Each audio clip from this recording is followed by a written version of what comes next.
Assalamualaikum warahmatullahi wabarakatuh. Innal hamdalillah wassalatu wassalamu ala asyrafil anbiya'i wal mursalin. Gimana kabar kawan semua? Mudah-mudahan selalu dalam lindungan Allah Subhanahu wa taala. Insyaallah pada kali ini kita akan membahas lagi kitab At-Tibyan fi Adab Hamalatil Quran. Hari ini kita akan masuk ke bab yang ke-6, yaitu fi adabil qiraah wa huwa mu'dhamul kitab wa maqsuduhu. Maksudnya adab-adab membaca Al-Quran. Dan ini ialah maksud dari ditulisnya kitab ini. Yang pertama, seorang yang akan membaca Al-Quran ini dia harus meluruskan niatnya, bahwa dia berniat hanya kepada Allah Subhanahu wa taala, membaca Quran hanya karena Allah Subhanahu wa taala. Kemudian yang kedua, dia sudah bersihkan mulutnya, yaitu dengan menyikat giginya. Kemudian yang ketiga, dia disunahkan untuk membaca Al-Quran ketika dalam keadaan suci.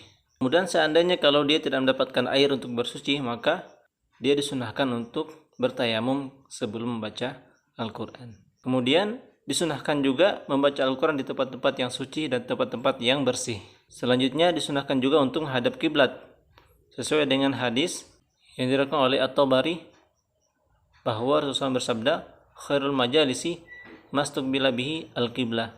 Sebaik-baik majelis ialah yang mana menghadap kiblat. Kemudian disunahkan membaca isti'azah sebelum membaca Al-Quran, sesuai dengan firman Allah Subhanahu wa taala, fa idza qara'tal qur'ana fasta'idz billahi minasyaitonir rajim.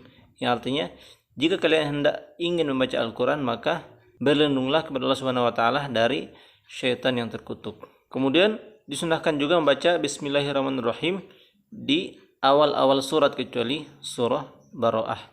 Dan ketika membaca Al-Quran disunahkan untuk mentadabbur ayat-ayat yang kita baca, sesuai dengan firman Allah Subhanahu wa taala, afala yatadabbaruna al-Quran, apakah mereka tidak mentadabbur Al-Quran?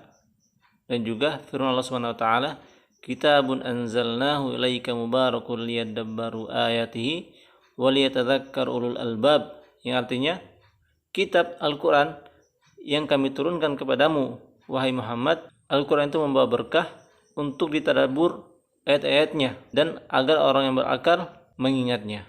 Ibrahim Al-Khawas mengatakan, obat hati ada 5. Yang pertama, membaca Al-Quran dengan tadabbur. Yang kedua, kosongnya perut. Yang ketiga, sholat malam. Yang keempat, berdoa ketika di malam hari. Dan yang kelima, duduk bersama orang soleh.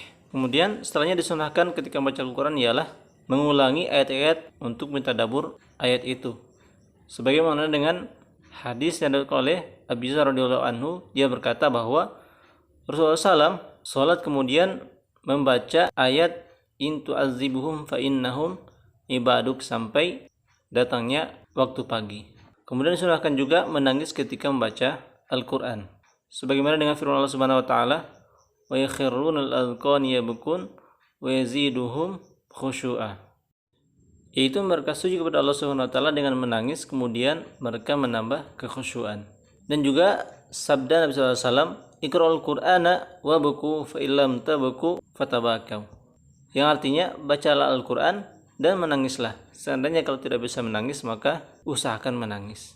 Kemudian sunahkan membaca Al-Quran dengan tartil, sebagaimana dengan firman Allah Subhanahu wa taala, warattilil qur'ana tartila, dan baca Al-Quran dengan tartil. Kemudian disunahkan juga bertasbih dan juga isti'azah dan meminta sesuai dengan pembahasan ayatnya, yaitu ketika melewati ayat-ayat rahmah, maka dia di situ meminta karunia Allah Subhanahu wa taala.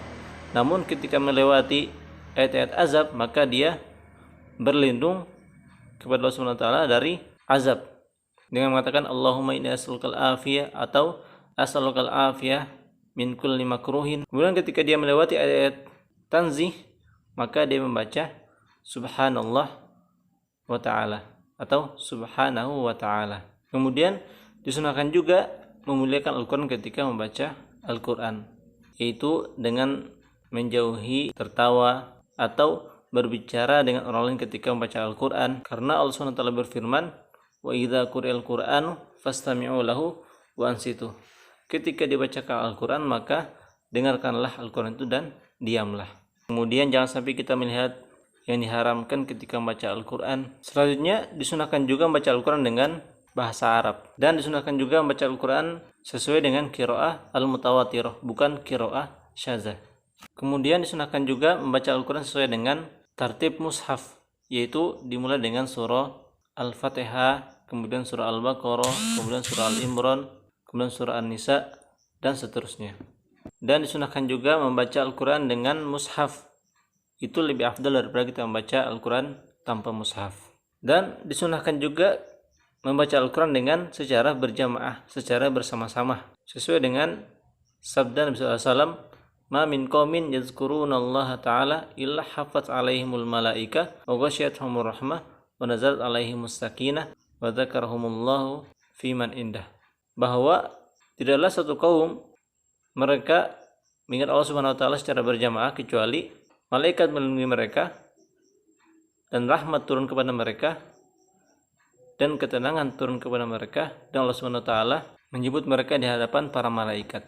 Kemudian disunahkan juga mengangkat suara ketika membaca Al-Quran. Dan disunahkan juga memperbagus suara ketika membaca Al-Quran, yaitu sesuai dengan tajwid. Karena Rasulullah bersabda, Zainul Quran bi aswatikum.